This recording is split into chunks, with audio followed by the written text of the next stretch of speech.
दुनिया से बहुत ऊपर फूले हुए सफेद बादलों के बीच एरिलॉन शहर बसा हुआ था। इंद्रधनुष की तरह चमकते क्रिस्टल ब्रिज तैरते हुए द्वीपों को जोड़ते थे। ये द्वीप आकाश में आलसी तरह से तैरते रहते थे। उनके किनारों पर गुलाबी और नीले रंगों से रंगे हुए घर बने हुए थे। हवा में संगीत गूंज रहा था। ये हर घर से लटकी हुई विंड चाइम्स द्वारा गाई जाने वाली लोरी थी। हर कल्पनीय रंग के बायोलुमिनेसेंट फूल शहर को एक नरम चमक से नहलाते थे। प्रकाश के पंखों वाले अजीब और अद्भुत जीव हवा में उड़ते थे। रात में तारे इतने पास होते थे कि उन्हें छुआ जा सकता था। मखमली आकाश में चांद एक विशाल मोती की तरह लटका हुआ था। एरिलॉन अजूबों की जगह थी, एक ऐसी जगह जहां सपने सच होते थे। विनी सबसे छोटे द्वीप के किनारे बने एक घर में रहती थी। उसके बाल चांदनी के रंग के थे, उसकी आंखें जुड़वां तारों की तरह। वह एक ऐसी लड़की थी जो रोमांच के सपने देखती थी। वह अपने दिन अजीबोगरीब गैजेट्स का आविष्कार करने में बिताती थी। एक दिन उसने पंखों का एक जोड़ा बनाया। वे रेशम और चांदी से बने थे, जो एक छोटे से क्लॉकवर्क दिल से चलते थे। वह बादलों से परे उड़ान भरने के लिए तरस रही थी। वह देखना चाहती थी कि एरिलॉन से परे, उसकी झांक दुनिया से परे क्या है। विनी जादू में विश्वास करती थी। वह अपनी दादी द्वारा सुनाई गई कहानियों में विश्वास करती थी। दूसरी दुनिया और सितारों के बीच रहने वाले लोगों की कहानियां। वह हर रात चांद से अपने सपनों को फुसफुसाती थी। उम्मीद करती थी कि एक दिन वे सच होंगे। एक तारों भरी रात में एरिलॉन के ऊपर आकाश में एक अजीब सी रोशनी दिखाई दी। ये धीरे धीरे नीचे उतरा, अपने पीछे चांदी की धूल का निशान छोड़ गया। एरिलॉन के लोग बाजार चौक में इकट्ठा हो गए।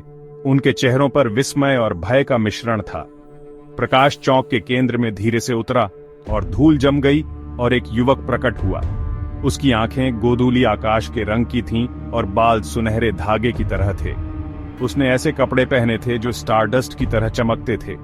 युवक ने इकट्ठी हुई भीड़ को देखा। नमस्ते, मेरा नाम निश है और मैं सितारों से परे एक दुनिया से आया हूँ। विनी भीड़ के सामने आ गई। उसने आश्चर्य से आंखें फाड़कर निश को देखा। वह उसकी दादी की कहानियों के किसी व्यक्ति की तरह था, जादू और स्टारलाइट का प्राणी। आपको एरिलॉन क्या ले आया? विनी ने पूछा। उसकी आवाज मुश्किल से फुसफुसाहट थी। निश की निगाह विनी पर पड़ी। मैं खोज रहा हूँ, उसने कहा। उसकी आवाज धीमी। एक क्रिस्टल के लिए, एक क्रिस्टल जिसमें मेरी दुनिया को बचाने की शक्ति है। विनी ने इस अजनबी के प्रति एक अजीब सा आकर्षण महसूस किया, एक ऐसा संबंध जैसे वे एक ही तारे के दो हिस्से हों। शायद मैं आपको इसे खोजने में मदद कर सकती हूँ, उसने अपनी आवाज में विश्वास भरते हुए कहा। निश हंसा, हवा में नाचती हुई विंड चाइम्स जैसी आवाज। शायद तुम कर सकती हो, उसने कहा। उसकी आंखें टिमटिमा रही थीं। लेकिन पहले मुझे बताओ, इस बाजार में सबसे स्वादिष्ट चीज क्या है? दिन हफ्तों में बदल गए और निश एरिलॉन में एक जाना पहचाना चेहरा बन गया। उसने अपनी दुनिया की कहानियां सुनाई, झिलमिलाते शहरों और जुगनुओं की तरह चमकने वाले जीवों की दुनिया। बदले में विनी ने उसे बादलों में अपने शहर के अजूबे दिखाए। वह उसे अपने क्लॉकवर्क पंखों पर उड़ा ले गई। फिर रोशनी का त्योहार आया, एरिलॉन की सबसे जादुई रात। पूरा शहर हजारों लालटेन से सजाया गया था। हर लालटेन में एक इच्छा होती थी जो हवा में फुसफुसाती थी। विनी और निश साथ साथ खड़े थे। उनके बीच एक लालटेन थी। तुमने क्या मांगा? विनी ने पूछा। उसकी आंखें उसकी आंखों में दिख रहे सितारों से भी ज्यादा चमक रही थीं। मैंने कामना की, निश ने कहा।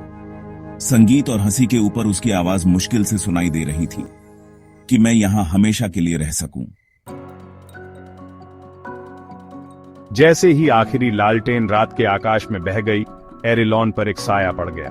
अंधेरे और परछाई से बना एक राक्षसी जीव आकाश के कपड़े में एक दरार से निकला। इसने शहर को निगलने, प्रकाश और हंसी को निगलने की धमकी दी। मैं इसे रोक सकता हूँ, निश ने कहा। उसकी आवाज गंभीर थी। लेकिन इसकी एक कीमत चुकानी पड़ेगी। उसने विनी को देखा और उसकी आंखों में दुख का एक ब्रह्मांड था। साथ मिलकर अपनी संयुक्त शक्ति और साहस का उपयोग करके उन्होंने प्राणी से लड़ाई लड़ी। विनी ने अपनी तेज बुद्धि और आविष्कारों के साथ और निश ने अपनी अलौकिक शक्तियों के साथ प्राणी को दरार से वापस खदेड़ दिया। जैसे ही दरार बंद हुई, निश उसकी ओर खींच गया। मुझे जाना होगा, निश ने कहा। उसकी आवाज उदासी से भरी थी। लेकिन मैं तुम्हें कभी नहीं भूलूंगा, चांदी के बालों वाली विनी। और इसके साथ ही वह चला गया, विनी को सितारों से भरे आकाश के नीचे अकेला छोड़कर। विनी अपने दिल में जानती थी कि उनके रास्ते फिर से मिलेंगे, किसी दिन सितारों के बीच कहीं। उसने रात के आकाश की ओर देखा और एक इच्छा की, निश की सुरक्षा की कामना, एक इच्छा जो उसकी हंसी की स्मृति और उसके हाथ की गर्माहट से गूंजती थी। तारे प्रतिक्रिया में टिमटिमाते हुए प्रतीत होते थे। भविष्य की मुलाकात का एक मौन वादा, ब्रह्मांड में लिखी एक प्रेम कहानी।